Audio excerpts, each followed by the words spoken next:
everyone, Natasha here, and around my home today I am in my main bathroom. It is time for another episode of Beautifully Organized in 52 Weeks, so stay tuned for that and welcome to my main bathroom.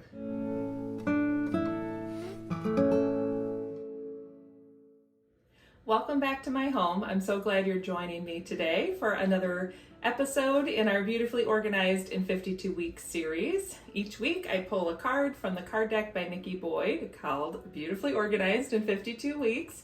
And today we are moving on to card number 29, week number 29.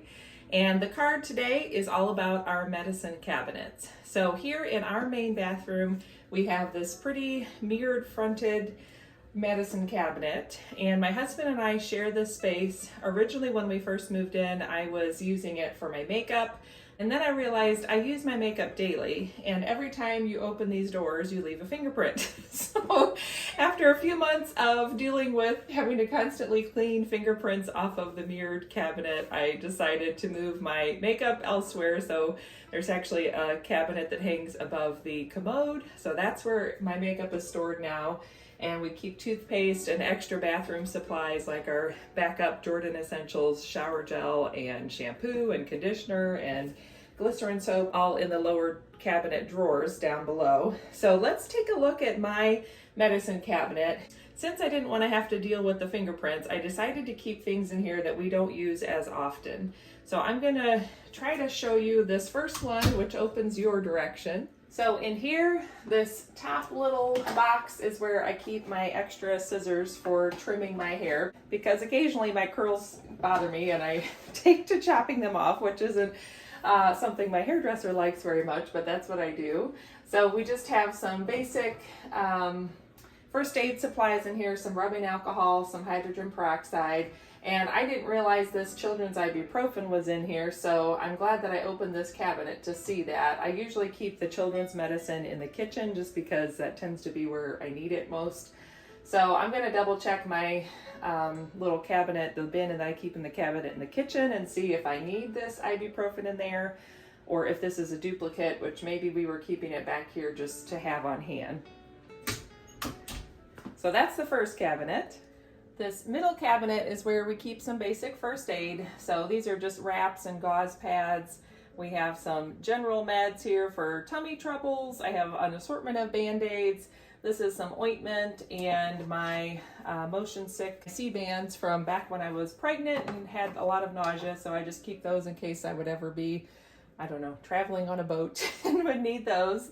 So that's kind of the general collection of things that are stored there.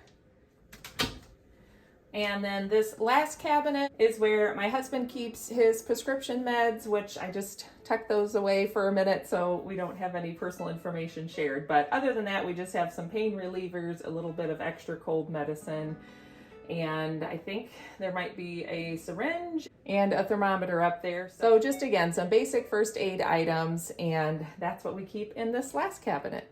So there we go, that's everything stored in our main bathroom medicine cabinet. So your challenge for the week is to go through your area that you would consider a medicine cabinet, look at all of your prescriptions and medicines, make sure everything is up to date, see if it's something that you've used. If you haven't used it in 6 months, then it might be time to move it out or decide to use it up this week and then get it out of the house. Just do what you can to make that a functional and up-to-date space for your family. So I'd love to hear in the comments down below how your process goes this week with decluttering and making your medicine cabinet more beautifully organized. You can always use small bins to help sort and organize things. Obviously mine is so shallow there's really no point in having any bins, but I did find over the years that it helped to keep things pared down and just have one row of items on a shelf so that you could easily see what you have. So don't forget to check the playlist down below. I'll have all the Beautifully Organized in 52 Weeks episodes listed in a playlist. And I'll be back on Sunday with my Jane's Agenda Deluxe subscription box unboxing for the month of August, which I'm really excited to share with you. And on Tuesday, I'll be back for a Tiny Tidy Tuesday video. And actually, while you're watching this, I am off at Jordanvention. So this is our annual convention for Jordan Essentials Consultants. It's something I look forward to every year. My bestie Sarah and I go together. She is also a consultant, and we just get to dive deep into our business for the weekend, brainstorm, learn lots of new things. This is in July is when we launch the fall winter catalog, so we get to see and smell and try all of the new products that are coming out, see the new catalog. So it's just a really great weekend and a chance for us to reconnect and reinvigorate our businesses. And before I forget, let's put our card back in the box. So I put the current card at the very back, and that way next week we'll be ready to pull the card from the front. We'll be on to week 30, so that's pretty exciting. We have finished the first half of the year and we're moving swiftly along in the second half of the year. So we have our card deck ready to go for next week. So I'd love to hear how things are going for you this week in your beautifully organized in 52 weeks process. Don't forget to subscribe and hit that like button on your way out, and I'll look forward to seeing you again soon. Bye.